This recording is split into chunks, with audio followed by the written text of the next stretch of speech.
नमस्कार दोस्तों, आप जुड़ गए हैं कॉफ़ी पे संवाद पे। भारत के त्योहारों के पीछे सिर्फ रस्में नहीं होती हैं, गहरा अर्थ और सामाजिक संदेश छुपा होता है।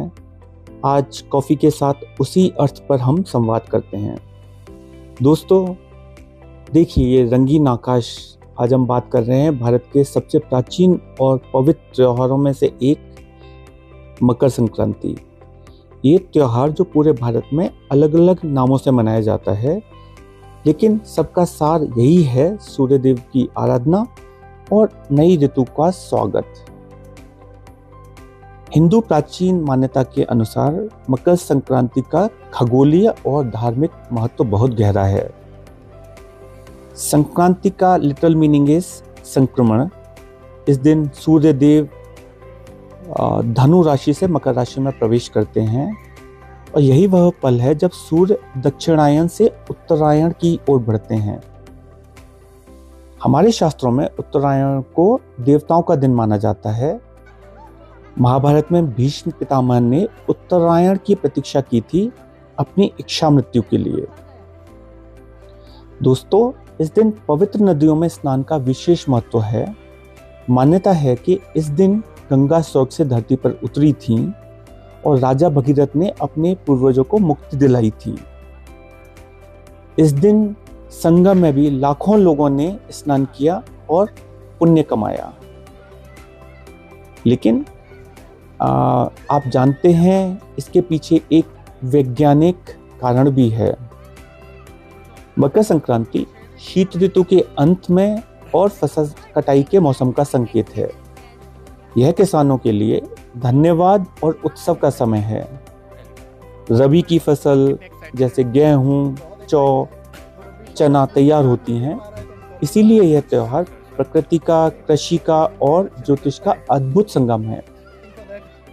और भारत की विविधता देखिए, एक त्योहार है और अनेक नाम हैं। जैसे सबसे पहले बात करते हैं गुजरात और राजस्थान की।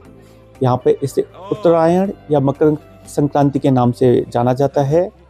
इस दिन आकाश पतंगों से भर जाता है और इंटरनेशनल काइट फेस्टिवल का भी आयोजन यहाँ पे किया जाता है।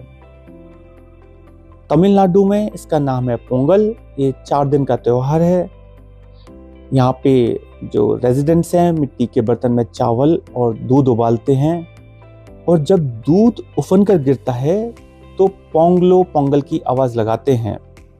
यह समृद्धि का प्रतीक है। आसाम में इसे माघ बिहू या भोगाली बिहू के नाम से जाना जाता है। मेजी नाम की अस्थाई झोंपड़ी बनाई जाती हैं और अगली सुबह जला दी जाती हैं। पंजाब में लोहड़ी के नाम से ये एक दिन पहले, मकर संक्रांति से एक दिन पहले मनाया जाता है और यहाँ पे लोग अलाव जलाते हैं और भांगड़ा पे डांस करते हैं। उत्तर प्रदेश और बिहार में ये खिचड़ी या दही चूड़ा का पर्व माना जाता है और दान का यहाँ पे विशेष महत्व माना जाता है। दोस्तों, अब बात करें सबसे रोमांचक परंपरा की, पतंगबाजी।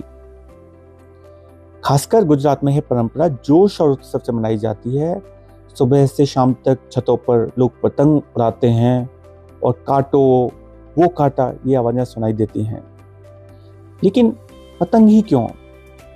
इसके पीछे भी कुछ कारण हैं। जैसे कि नॉर्थ इंडिया में प्राइमरली ठंडा काफ़ी रहता है, राइट। तो सर्दियों में लोग धूप से दूर रहते हैं, तो मकर संक्रांति पर पतंग उड़ाने से लोग कई घंटे धूप में बिताते हैं, जो विटामिन डी और सेहत के लिए अच्छा है। और रात में तुक्कल या फिरकी उड़ाई जाती है जिसमें दिए लगे होते हैं और आप देख सकते हैं आकाश में तैरते सैकड़ों दिए। एक अद्भुत नज़ारा होता है। मकर संक्रांति का एक और अर्थ है तिल और गुड़। हर घर में तिल के लड्डू, गजक, रेवड़ी, चिक्की बनाई जाती हैं और इसका भी सांस्कृतिक के साथ में एक अलग रीज़न भी है। जैसे तिल और गुड़ सर्दियों में शरीर को गर्मी देते हैं, जैसे कि नॉर्थ इंडिया में और थोड़ा सा ठंडा ज़्यादा रहता है, तो ये तिल और गुड़ खाने से शरीर में एनर्जी आती है, गर्मी बढ़ती है। और कहावत है कि तिल और गुड़ लो और मीठा मीठा बोलो। इसी तरह से खिचड़ी, दही चूड़ा, ऊंधियों, पोंगल, हर राज्य के अपने अपने विशेष व्यंजन हैं।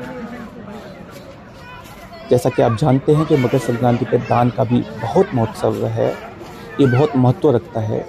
इस दिन तिल, गुड़, कंबल, गर्म कपड़े दान किए जाते हैं और ऐसा कहा जाता है कि इस पुण्य काल में किया गया दान सबसे फलदायी होता है। मकर संक्रांति का दान बहुत पुण्यकारी माना जाता है। दोस्तों, मकर संक्रांति सिर्फ त्योहार नहीं है, ये हमारी संस्कृति, विज्ञान, प्रकृति और मानवता का संगम है। सूर्य की उत्तरायण यात्रा हमें सिखाती है कि अंधकार के बाद प्रकाश जरूर आता है। हमारा पेटल अपार्टमेंट्स एक मिनी इंडिया है। यहाँ पे हम सारे फेस्टिवल फुल जोश के साथ मनाते हैं।